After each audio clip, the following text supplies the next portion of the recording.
मुस्कान के अपने नशेड़ी आशिक साहिल के साथ सामने आए मौज मस्ती के वीडियो। अपने पति सौरभ की विभत्स तरीके से हत्या करने के बाद अपने आशिक के साथ रंगरेलियां मनाने के लिए मुस्कान शिमला पहुंची थी, जहां पर मनाया साहिल शुक्ला का जन्मदिन और जमकर खेली होली। पति की हत्या करने से पहले पति के साथ भी किया था जमकर डांस, लेकिन सौरभ को क्या पता था कि मुस्कान और उसके आशिक साहिल ने उसके लिए कितना खतरनाक प्लान बना रखा था। पति की हत्या करने के बाद रंगरेलियां मनाने में मदहोश मुस्कान और साहिल शुक्ला की वीडियो ये बताती है कि राक्षसी प्रवृत्ति किस कदर लोगों के अंदर गहरे तक बैठ गई है। मुस्कान ने पति सौरभ की हत्या से पहले उसे नींद की दवाई देकर सुला दिया था। जिस मेडिकल स्टोर से मुस्कान ने नींद की दवाई ली थी, उस मेडिकल स्टोर के संचालक ने बताया कि मुस्कान डॉक्टर का पर्चा लेकर आई थी और उसके साथ एक बुजुर्ग व्यक्ति भी था। मेडिकल स्टोर के संचालक के इस बयान से इस विभत्स हत्याकांड में एक नया मोड़ आ सकता है, क्योंकि वो बुजुर्ग व्यक्ति कौन था जो मुस्कान के साथ नींद की दवाई लेने गया था।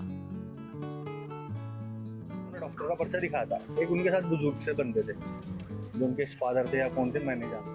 ये है दवाई विक्रेता जिन्होंने बातों बातों में कुछ ऐसा बता दिया जिससे मेरठ हत्याकांड की इस कहानी में नया मोड़ आ सकता है, क्योंकि इस हत्याकांड की पुलिस जांच में अब तक सिर्फ मुस्कान और साहिल की ही भूमिका सामने आई है।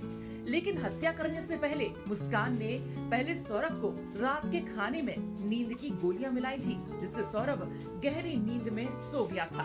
और सौरभ के सोने के बाद मुस्कान और साहिल ने रचा खूनी खेल, बेरहमी से सौरभ को मार डाला।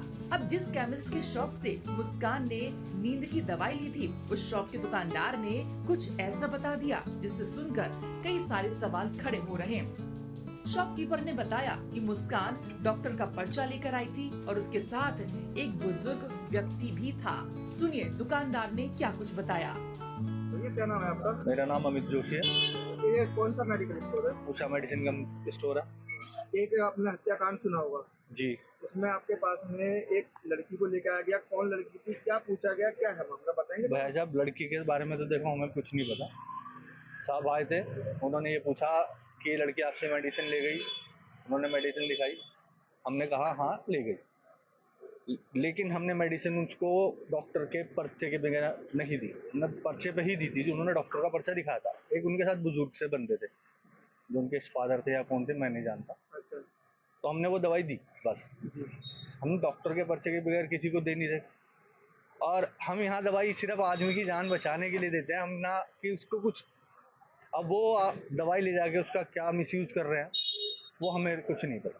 कब एक ही बारी आई थी या लगातार आती थी? सिर्फ एक ही बार आई थी। कौन सी दवाई थी, नाम याद है उस दवाई? भैया नाम याद नहीं है, क्यों बहुत पुरानी बात हो गई है, मेडिसिन बहुत टाइम पहले गई थी। बहुत टाइम पहले थी। हाँ। तो क्या बताया पुलिस ने, क्या बताया आपको, क्या पूछा आपको? पुलिस ने ये पूछा ये लड़की आई थी, तो लड़का, जिस लड़के ने दवाई दी थी उसने कहा हाँ आई थी, हमने दवाई दी थी और मेडिसिन दी गई है। तो उसका क्या उसने मिसयूज करा देखो हमें नहीं पता। ये बहुत चर्ची का हत्याकांड चल रहा, मुस्कान और साहिल वाला, आप जानते भी होंगे। मैंने अखबार में भी पढ़ा है। अखबार में पढ़ा होगा आपने। तो उसमें ही आपसे पूछताछ। भैया देखो, हमारा काम यहाँ सिर्फ दवाई दे के इंसान की जिंदगी बचाने का है, ना कि उसे कुछ मारने का। हम यहाँ बचाने के लिए बैठे हैं। अब दुकानदार ने जिस तरह से बताया है, उससे सवाल उठता है कि जब मुस्कान नींद की दवाई लेने के लिए मेडिकल स्टोर गई थी, तब उसके साथ ये शख्स कौन था। जैसा कि दुकानदार ने बताया कि मुस्कान के साथ जो आया था वो कोई बुजुर्ग व्यक्ति था। इसका मतलब मुस्कान के साथ उस वक्त साहिल तो नहीं था, और अगर उस वक्त साहिल नहीं था तो इस कहानी में ये तीसरा शख्स कौन है। इस मर्डर मिस्ट्री में कई सारे एंगल सामने आ रहे हैं। पुलिस मामले की जांच में जुटी हुई है। अभी पूरा मामला क्या है आपको हम बताते हैं। दरअसल 18 मार्च 2025 को इस घटना का खुलासा हुआ था। मृतक सौरभ के भाई ने पुलिस को सूचना दी थी कि उसका भाई 5 मार्च से लापता है। सौरभ के भाई बबलू को शक था कि उसके भाई की हत्या उसकी भाभी और उसके प्रेमी साहिल शुक्ला ने की है। पुलिस ने तुरंत मामला दर्ज कर जांच करनी शुरू कर दी थी। इसी बीच मुस्कान ने हिमाचल से अपनी मां को फोन किया था। मां को शक हुआ तो मुस्कान ने उन्हें बता दिया कि उसने और साहिल ने मिलकर सौरभ की हत्या कर डाली है। मां ने भी पुलिस को पूरी सूचना दी। बता दें कि ये पूरा मामला मेरठ के ब्रह्मपुरी थाना क्षेत्र का है। बहरहाल पुलिस मामले की जांच कर रही है। मामले में कई परतें खुल रही हैं। बहरहाल दोनों को पुलिस बीते मंगलवार को गिरफ्तार कर चुकी है और 14 दिन की न्यायिक हिरासत में जेल भेज दिया गया है। मुस्कान के अपने नशेड़ी आशिक साहिल के साथ सामने आए मौज मस्ती के वीडियो।